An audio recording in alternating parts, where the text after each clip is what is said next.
This is Photographing the West podcast, the podcast for people who love to explore the western highways and byways while photographing the landscape and wildlife. And now here's your host, Kirby Flanagan. Hello, and welcome to episode number 71 of the Photographing the West podcast. I'm your host, Kirby Flanagan. Today's guest is photographer, author, and fellow podcaster Jason Odell of the Image Doctors Photography Podcast. Welcome, Jason. Hey, Kirby. Thanks for having me. You're very welcome. So for those who don't know you, tell everyone about yourself and your photography. Okay, well, I live in Colorado Springs, Colorado. I've been here for, but prior to that, I lived in California, and I've always had an interest in photography, and I came up through the channels like a lot of people do. I was a photographer on my high school yearbook staff back in Florida where I grew up, and eventually became an editor for that. And then I went to college and did academic pursuits in biology. And so my photography kind of fell by the wayside during that time. But when I got into graduate school, I got back into photography. My PhD advisor was an avid wildlife and nature photographer, and so we would do that. And that's when I got my first autofocus camera. You know, it was really cool, and slide scanner and things like that. So I've been working my way through this. I got back into photography kind of more seriously in the late 90s, after having it on the back burner for a while there, and came out to Colorado, and in 2005 I got my first digital camera, which was a Nikon Z7, and I've just started going through, and I kind of have always liked everything, but in 2006, I started doing some work writing ebooks. I've been working for the Nikonians community prior to that, and I started writing ebooks on Nikon software, and started doing that on the side, and started doing workshops, and I get to travel around, and now I've kind of made it my business. I went full time in 2010, and so I've managed to get through on this. It's really, really fun. Good. So how would you describe yourself as a photographer? Jack of all trades and master of none, right? I mean, I definitely started wanting to, like I'm sure many of your listeners, once upon a time you pick up a National Geographic and that was like the coolest thing ever, right? Right. My dad was a marine biologist. I got to see a lot of, I got exposed. I grew up in Florida, so I got exposed to a lot of nature, and, trying to take pictures of mockingbirds in the yard with a 50mm lens doesn't work so well. So I've always really enjoyed the nature photography, the outdoor photography. I like to tell people that I've never had an elk tell me that I didn't capture their good side. So that's been my joy. My happy place is definitely being somewhere, enjoying somewhere outdoors, usually with some kind of wildlife around, get to mesh my love of nature, because I do have a degree in animal biology, with taking pictures of it. It's so rewarding to me. So, but I've over the years, I've just found so many different really fun creative outlets with photography that I've broadened myself. So I'm doing, I've done cityscape stuff and travel photography, and long exposures are something that I really enjoy. All these things that you can do with digital that really weren't easy to do at all with film, and especially with the post-processing. So for me, I really have a strong philosophy about my approach to photography is really that it starts with your vision, it continues in the camera, and you finish it in post in your computer. And that's how you make a real photograph, as a fine art kind of thing. So that's kind of where I'm at, doing a lot more landscape and travel photography, because they lend themselves as better workshop subjects than birds. Okay. Yeah, I thought you started out with birds. Is what I remembered. And when I looked at your website, looks like you're doing a little bit of everything. All right. Yeah, like I said, jack of all trades, master of none. But I embrace the challenge. Birds are by far the most challenging subject to photograph, but living here where I do in Colorado, it's not like when I lived in California or Florida. So I don't have access to the wildlife in the same way that I used to. I can't just, go down to the beach and photograph shorebirds. It kind of requires me to get on a plane now or take an 8-hour drive somewhere. So it's not that I don't like it. I love it. It's just I work with what I have. Right. Yeah. Understandable. So you were one of the very early podcasts, among photographers at least. How did that get started and why? On a dare. Oh. Well, no, it's sort of kind of true. We talked about it a little bit in our first episode back in 2005. I was doing some marketing work for the Nikonians.org website. Great Nikon resource, great bunch of people over there, and so I was actually working on them for them, and one of the founders there, one of the owners, is really good at identifying, digital trends. And he said, this podcast thing could be really cool to do, but they didn't really have anybody to do it. And it needed to be done in a regular recurring basis. I mean, you can't have a podcast that comes out whenever you feel like, right? So Rick Walker, my co-host, Image Doctor co-host, who happens to live here in Colorado Springs as well, we kind of said, well, we'll do this proof of concept thing. We'll do a few of these. And so we sat down and we kind of thought, what would be fun? And what we thought would be fun was, could we make a talk radio program about photography that was aspired to be something like Car Talk, if you ever listened to Click and Clack on the radio back on NPR back in the day, right? And I don't think we ever quite achieved that level of awesome, but but that was kind of our role models for it, and so we just started doing them, and we said we can kind of work through this. We can support a bi-weekly schedule, so every other week, and we did those, and we ran from 2005 until 2011.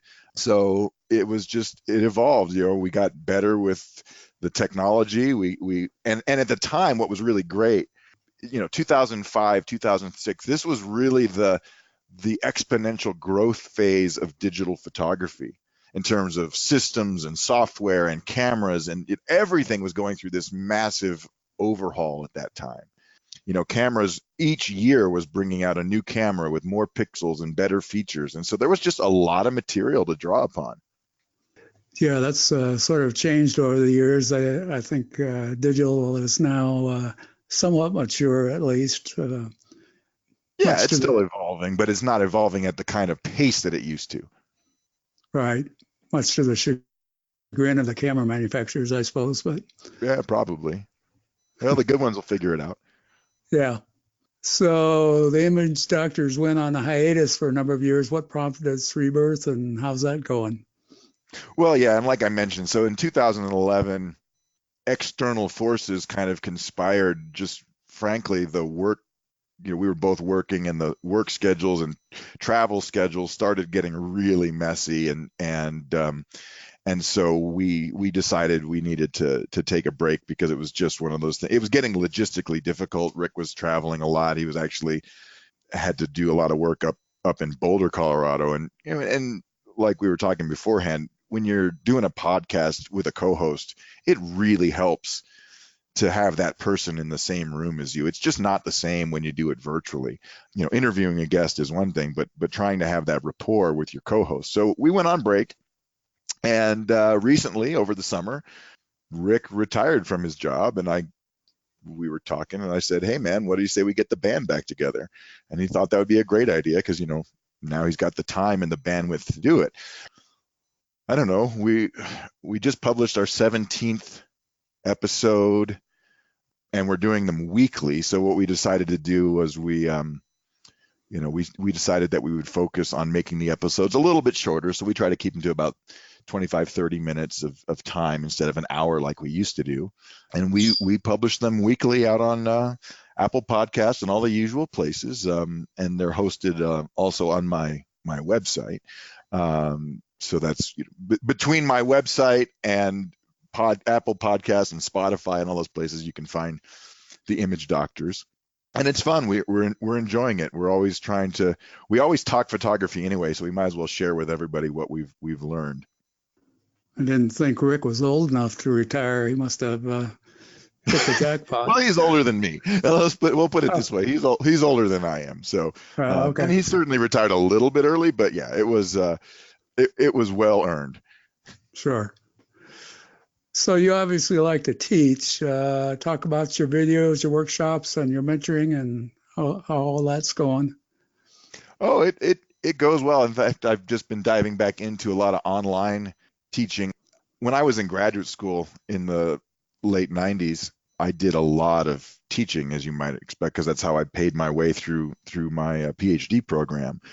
So I really enjoy interacting with people. I really enjoy learning a topic well enough to teach it, learning a subject well enough to communicate it. And I think there's people out there who know their stuff, and then there's people out there who know how to communicate that technical content in a way that people who maybe aren't that technical can understand. And that's what I aspire to do, certainly, whether it's a field workshop or online classes. And with the advent of online platforms like I use GoToMeeting, as I believe you do as well, my ability to reach clients is greatly improved. If I were trying to do this here in a studio or a space in Colorado Springs, I don't know if I would have enough clients to make it worthwhile, but I can offer online classes and reach people in, heck, New Zealand even. It's pretty crazy as long as the time zones work out. And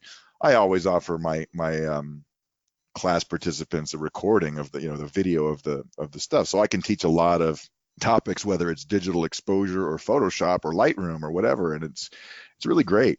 So I have those, and over the years I've made some standalone video tutorials as well, and those are generally a little bit more polished and produced than what I would do in a live setting. So when I teach online, I only share the videos with the people who've signed up to attend, because you never know what kind of technical weirdness is going to happen. So I do that. But those are all, I started putting video content together way back with Nikon Capture NX2. It's a visual medium. People need to see it. So what's your setup for your videos? In terms of Equipment and so forth? Oh, I mean, mostly, 95% of it is screen recording. So it's screen capture, because I'm teaching in a video. I tend to keep the topics to relate to processing or software or something like that. And so I record from my screen, and I'll put together presentation software, and I usually include printable PDF notes that goes with that. When I've done videos, though, it's funny because I actually was using my I wrote an ebook once on Nikon V, the mirrorless V1 camera, and I have a Nikon 1 V2 lying around that was collecting dust, and I use it to do video. Video is not the same as stills. I really prefer dealing with stills. The video, you have audio, you have all kinds of stuff to potentially go wrong. There's a lot of stuff. But I loved using that little Nikon 1 V2 because it had the face detection autofocus. So I didn't have to worry about it focusing or anything like that while I was setting it up, because I'm just a one-man production show. I don't have a crew or a studio or anything like that. Yeah, video is definitely more difficult, more challenging. I keep thinking about doing it, but it's a lot of work. So it really is, and you need to wear makeup and all these kind of crazy. Otherwise, you look like you have bags under your eyes, and lighting and all this stuff. It's an undertaking. I'll tell you that. If you don't have a dedicated space set up to keep your video set up in, it can be really hard. Yeah, I would think. Moving on, you're also an author on many photographic subjects. Talk about your writing process and subjects that interest you. Oh, okay. Well, yeah. So, going back to this story, I actually started writing back in 2006. I published an ebook on Nikon Capture NX2, which is now discontinued software, but it was I like to think of myself as kind of a technical writer because that's what I did. I was scientific writing, but at the same time, I like to have a writing style and voice that would be more conversational, and I try to put things into the context of practical use. In other words, when I write a guide to something like Nik's Silver Effects Pro or Color Effects, the Nik plugins, I think they're owned by DxO now. It's one thing to go and list all the tools and all the sliders, but it's quite something else to actually explain what the heck it is that you're supposed to do with it. So when I'm writing a book about a technique, I like to present it in a way that is, yes, there's this slider, and this is what it does, but this is why you would use it, and this is an example of where you would use it. I mean, anybody can tell you, well, the ignition to your car is how you turn your car on and off. Well, why would I want to do that, right? Well, you need to know the context of it. So I've written, I don't know, I think it's like 13 or 14 ebooks.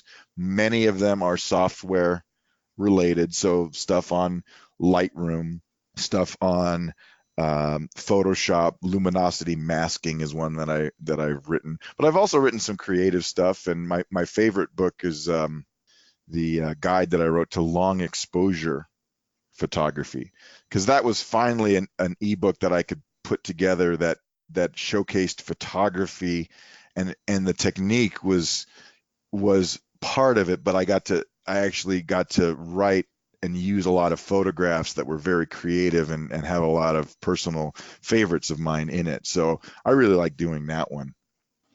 So you self-publish those, or how does that work? Yeah, I've just self-published them. They're available from my website, luminescentphoto.com, and if you go there, there's a few of them that are also available on iBooks, but for the most part, they're just direct download as PDF format from my website. And the benefit of that to me is, not to me, but there's plenty of benefits to me, but the benefit to the end user is that most of the time I will include multiple files. So in the past, I used to include actual NEF files to be used with Capture NX with the tutorials, or I might include, in the case of luminosity masking, I include Photoshop actions that you can install. So you can get more value content with the direct download than if I were trying to just publish it on as an ebook, like in the Kindle store. I mean, you could still get the book, but the other content is a little bit harder to access. So it allows me to provide updates if I find a glitch or I need to update things. I can do that. I can issue supplements in occasion. So I wrote a guide to night sky photography, for example, and like within a month after I had brought the book out, Adobe had updated Lightroom to have a new slider. It was the dehaze slider, which actually works great for some of those Milky Way shots. And so I added a couple of paragraphs into the book, send out a thing, hey, there's an update to this, and you can just download it. You already own it, so you can just download it. Here you go, and do that. So it works for me pretty well. Good. Yeah, that's certainly easier than dealing with Amazon or any of the other online publishers, I would think. Yeah, and frankly, those things didn't exist when I started writing in 2006. So we didn't have the Amazon. We didn't, I used to actually sell some, other than download. I would sometimes have my products put on CD-ROM, and there was a reseller called, and they're still out there, called camerabooks.com, and they would sell my ebooks on CD to people who didn't have good internet, because that was the thing back then. Not everybody had good bandwidth in 2006 or 2000. It's more recent that people have that. It's been challenging, to say the least, because the big players come in, and now it makes it tough for us independent people to get the same kind of value. I mean, we put a lot of time into writing these technical books, and people seem to think that ebooks ought to just be free or 99 cents, and it doesn't work that way. Yeah. Been there, done that, and I understand fully. So we talked a little bit earlier about your transition from being a wildlife photographer to being more of a generalist. which is kind of the opposite of what most photographers do, I think. But talk about that a little more. Yeah, well, I mean, I think I really did start out as a generalist. I mean, I was taking pictures for the yearbook and people and sports and going to basketball games and football games and wildlife. And the thing about the nature is that what appealed to me is that, nature photography in general and bird photography in particular is incredibly challenging. You have to not only be able to have, it taxes everything that you've got, your ability, your equipment. If you really see the difference in your gear when you try to take a picture of a bird, especially if it's moving or flying, right? You got to get close to these things. It's really hard. So the other aspects of photography, I started getting into more travel photography in 2013, 2014. I did some workshops that I collaborated on with one of my favorite Nikon pros, Deborah Sandage, and she was just great, and she got me interested into things like infrared and long exposure and cities and traveling, and I've blended that in to what I do, and what's great about and of course landscape, because again, when you're going to go and do photography, especially if you want to do a workshop with more than 2 people, it's really hard to find a place that's consistently reliable for wildlife.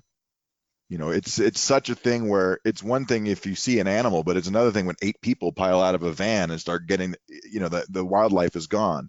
So between the fact that that's challenging, and also the fact that I don't live in what you would call a birding hotspot here in southern Colorado, I gravitate towards other stuff that I can learn, and like I said, I just really enjoy the full process. I really enjoy learning about infrared photography and how to do that. And I learned about how to do better landscape photography, and I learned how to do better creative and abstract and all kinds of stuff and cities. And I'm still learning. And that's what I love, is like I'm learning these things as I go, and I find a new thing to get interested in, because there's not always birds around. Yeah, true. I tend to have the same problem where I live, but so you're obviously a Nikon guy, as am I. Do you have any interest in the Z system, or are you sticking with DSLR? I have a Z6 and a Z7, and I love them. They are becoming very quickly my primary go-to kit. I still have a D850 DSLR, and it's wonderful. I think it's probably the best DSLR that Nikon ever made in terms of an all-around camera. I'm not going to get rid of that one just yet, because obviously the Z system is still lacking a lot of native lenses, and there's certain things that it doesn't have, that the D850 can still do some stuff for certain situations. But I mean, I think Nikon really nailed it. Is pretty darn good with these Z cameras, because they're small, but they're not tiny. They retain all of the feel and for the most part the ergonomics of what you would expect from a Nikon DSLR. And so if you're shooting something like a D800 or a D850 and you pick up a Nikon Z6 or 7, quite honestly, you're going to be really at home with that camera in about an hour. The learning curve is pretty darn low if you've got pretty shallow if you've already been familiar with the Nikon system. And so when I'm traveling now, that is my go-to travel tour workshop / tour camera. So I just got back from a 10-day tour in Scotland with clients, and I shot the Z7 the whole time. That was what I had, and it makes for a very nice lightweight kit. But the thing about it the most to me is just it's not anything that the camera does by itself. If you're using a Nikon DSLR, especially if you're using a more recent one like a D850 or even a D750, you're not getting anything different from the Z bodies in terms of image quality or anything like that. But what you are getting is a totally different user experience in terms of the way you shoot the camera. So having something like, we went from having film where you had to bracket exposures and hope that one was good, especially if you're shooting slide film, to digital where you could review an image and look at the histogram and say, oh, it's overexposed, or I'm clipping highlights or whatever. I better retake this, and having some feedback, to mirrorless digital where you can overlay your histogram in real time in your viewfinder, hold the camera to your eye, see the exposure in the histogram, forget what your meter says, and just set your exposure directly in the camera so that the histogram is correct right from the beginning. And that to me is really great. Plus clearly the newer lenses for the Nikon Z system are just out of this world great. So no complaints there. Yeah, I have a Z7, and I like the histogram also, and I actually like the viewfinder. A lot of people seem to complain about it, but to me it looks as good as looking through a DSLR. So I mean, it's different. Yeah, but it's very, very good. And if you and to understand it, you have to have seen if you've ever used some of the older mirrorless cameras that have very much slower screen refresh rates and lower pixel density. And no, the screen in the Z Nikons is probably one of their greatest accomplishments, yeah, in I my would agree. opinion. You know? Yeah, I would agree. Do you use the Z6 for wildlife, or do you use the 850? Well, we're going to find out here. So, funny thing, this gets into the, without trying to go too far down the rabbit hole. I mean, when you are, even though this is Nikon system, I'm not switching systems, but I am adding systems.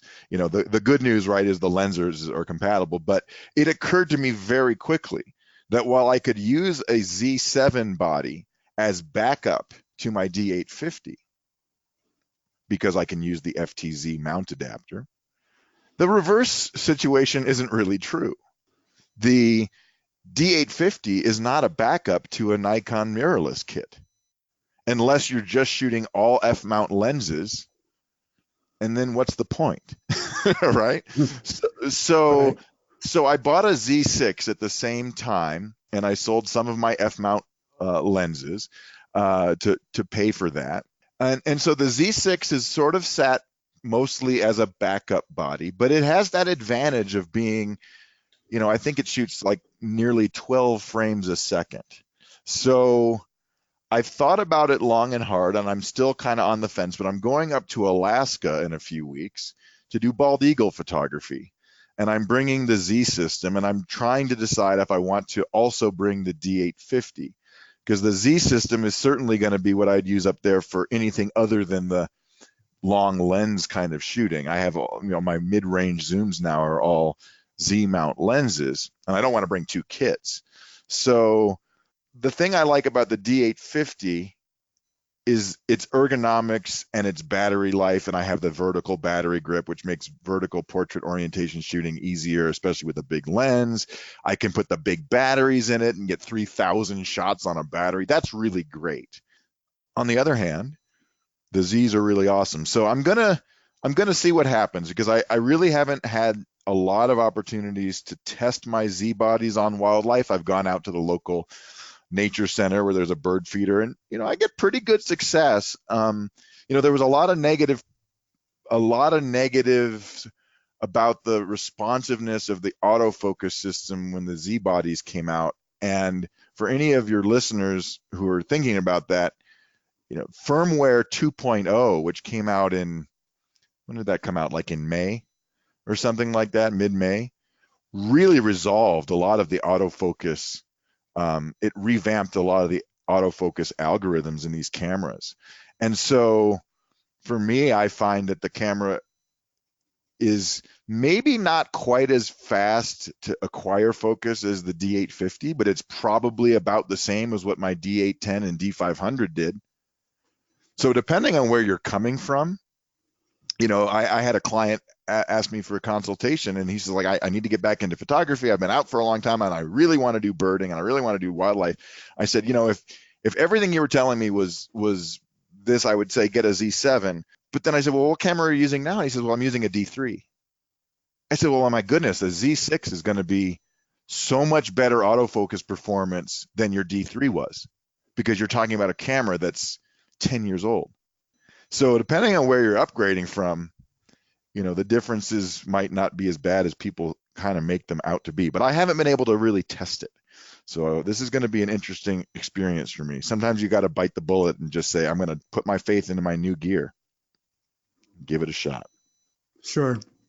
What other gear are you using? You mentioned this Z6 and 7 and the Nikon 850. Anything else in the way of camera bodies? That is my primary stuff. The only other body that I have is a Fuji X-T1, which I converted to infrared a few years ago. I had that as sort of a travel kit, but then the D750 came out, and I enjoyed the image quality from that better. The Fujis are great, by the way. I mean, I'm not, but mine is older. I'm hoping someday to get the financial resources to convert a Z6 to infrared, so that I have an all Nikon kit and I don't have to worry about lenses and adapters and all these other things. But that's about it. I'm slowly in this transition of looking at my F-mount glass, deciding what things I keep and what things that I part with.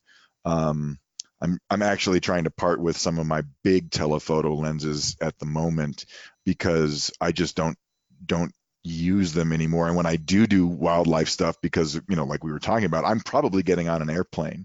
So the Nikon 500 millimeter f5.6 PF lens is incredible. So I'm currently looking to part with my big 500 f4, because it's just so huge to take on a plane anymore.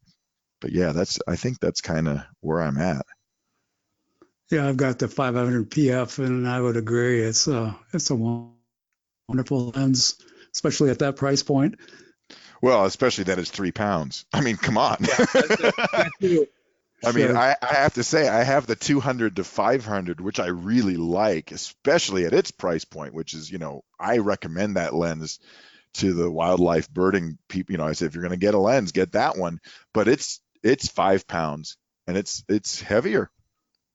And I took the 500 PF to Galapagos. I took it to Panama. It's just easy to pack. It handles like a 70 to 200 2.8.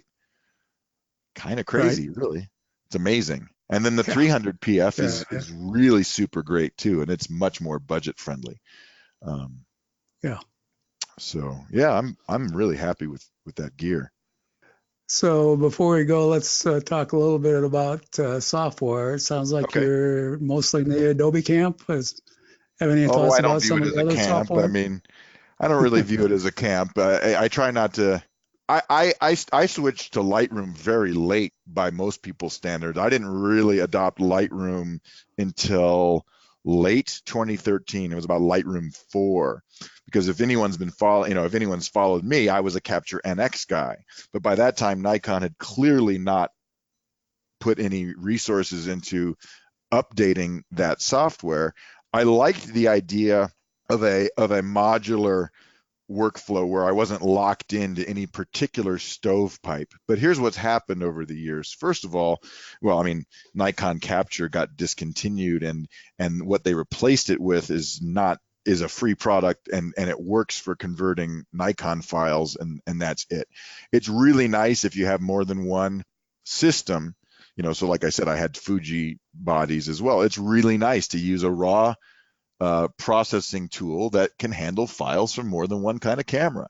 And this helps me as well, because I have clients who shoot Canon or Olympus or whatever.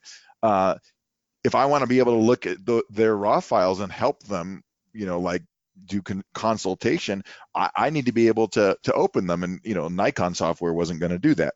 I use Lightroom primarily because I looked at it as, well, if you're going to go to Photoshop at some point or at any point anyway, why not work with something that is essentially the most compatible option to use with Photoshop? And while I certainly don't use Photoshop as often, Lightroom has certainly matured, and they keep adding features, and so it's great. However, you look at the other tools out there, and every RAW software out there probably has a feature that you wish yours had. Lightroom has some really wonderful tools. The dehaze slider, the new texture slider, it does some stuff. But then, hey, Capture One offers things like skin tone white balance eyedroppers. So if you were going to be in a studio setting doing portraits, that might not be a bad tool for you. It's and I'll be pretty straightforward about it. The differences in raw conversion quality that were noticeable in 2005 and 2006, when these products were very much not mature, those differences don't exist anymore. And any difference in conversion typically becomes a property of whatever your default settings are set. And people need to remember that they can be changed. So if someone says, well, I don't like the look of this out of the box, that's not the way you should be evaluating the tool. Because at the end of the day, you're going to make small adjustments or even large adjustments to contrast and color, no matter what tool you're using. And so frankly, what does it matter? So if the only thing that you want to do is make your raw files look exactly like in-camera JPEGs, then sure, I could say, yep, then you want to use your manufacturer's software because that's going to use the same processing engine. But that's really not what we're out here doing. Most of us who are serious about this are doing some kind of adjustment. And so if there's a little tone difference, really, by the time you process your image, it looks the way you want it to look. And that's not necessarily the default settings from your RAW converter. So, Capture One is good. I know DxO is out there. Haven't used them in a while. Luminar from Skylum does RAW processing now. I stick with Lightroom because I do like using the catalog feature, of course. But, and I really like the fact that it has onboard HDR and panorama merge too. So that's a pretty great feature for me. But again, I'm willing to pay for that subscription because that's part of my livelihood. This is how I make a living. Not everybody is in the same boat. Sure. So before we go, where can people find you and everything you're doing? Well, the best way to find me is, really probably two places. My actual website itself, which is luminescentphoto.com, and there's a SCENT in there, so people have to be aware of that. Luminescentphoto.com, or just Google Jason P. Odell. It'll come up. I actually do come up in Google searches. And then, of course, the other place where I interact a lot, for the most part, is on Facebook, of course. And I have a business page, Jason P. Odell Photography, which is just facebook.com/JPODELL photo, PHOTO. That's where, frankly, these days, that's where all the fresh content ends up, because it's easy to post a picture and get feedback and comments. And from there, you can see my tours, my workshops. I'm looking forward to 2020. I've got a couple of workshops for wildlife, actually, that I'm hoping to fill up, including going back to Panama, which is really cool. It's like going to Costa Rica without the crowds. So it's real excited. And so, I think that's where you can find me. Okay. Sounds good. Well, thanks for being on Photographing the West, Jason. I'm a longtime fan of the Image Doctors podcast, so it's great to talk to you in person. Awesome. Show notes can be found at www.flanaganphotos.com, spelled FLANAGANPHOTOS. Bye for now, and we'll talk again in a couple of weeks. Thanks for listening to Photographing the West podcast. Please subscribe to the podcast in iTunes and leave us a review. Till next time, here's wishing you safe travels and good light.